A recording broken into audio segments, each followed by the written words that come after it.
וכל מרחוסו וכל דבש לא תקריב ממנו של אדוני. אדוני צבא אותי עמנו משגב לנו אלוהי יעקב סלע. אדוני צבאות אשר עמודם בך אדוני אשר הולכים ימים קוראנו.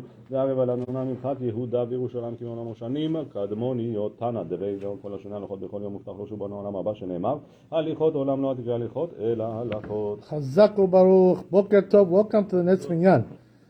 Say the Chazal that even though a person eats Salosh Seudot on Shabbat, 3 Seudot, he also has to have Melave Malka to accompany the Shabbat away, to bring it away. It's a kavod for the Shabbat.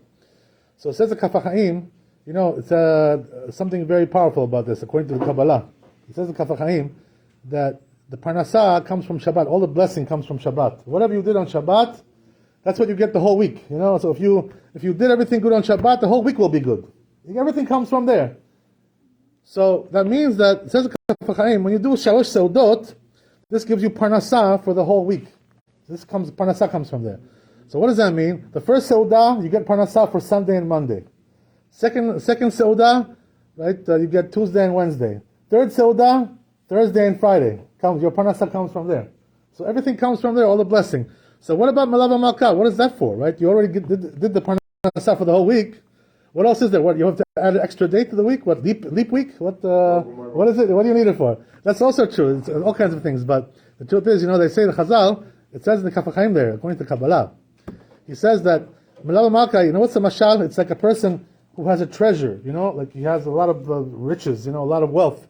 But it's across the river, on the other side of the river, the Hudson River, right? You have to cross the Hudson River. So what happens is that you don't have a bridge. So that Melave Malka is your bridge, you understand, to get to your treasure. In other words, you already got the Parnasah from Shalosh Seudot. You got it from there. But to cross the river and to get to your Parnasah, you need Melave Malka. That's your bridge. You understand? So therefore, it's a very important thing to do Melave Malka, in order to get your Parnasah, to have access to your Parnasah. Yeah, that's a good question, right, exactly. We got to the next point, right? Right on time. You cued me right in there, Yossi. So it says right like this, in Gaon Vilna, he says that the Seudat Revi'it, the Melave Malka has to be done also with pot, with bread. Just like you do all the Seudot.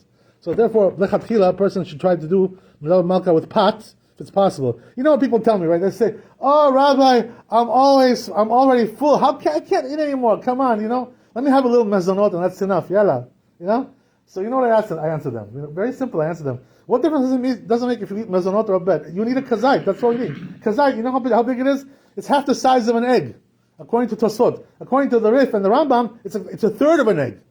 Very small size, So what difference does it make to you if it's mezonot or it's a matzah or it's a bread or lechem or whatever? What difference? It's all the same. Kazait is kazait, So eat one kazait, say birkat hamazon, and shalom al Yisrael. That's the idea, you understand? One more thing I want to tell you also, the time of the Melave Malka, right? What about the timing?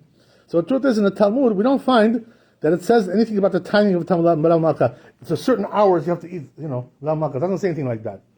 So where do we find this issue? It's brought down in the Mekubalim, the Poskim Mekubalim, the ones who are Kabbalist Poskim, like Rabbi Chaim Palaji. He says you should do the Melave Malka before the 4th hour of the night. You understand? So what does that mean? That means it should be 2 hours before Chatzot. So nowadays Chatzot is like 12 o'clock, right? So that means you should do the Melave Malka, according to this, before 10 o'clock.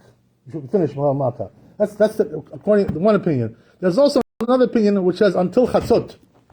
You couldn't eat until Chatzot Melave Malka, lechatchila. It's brought down, by the way, there's a story brought down in the name of Gaon Vilna.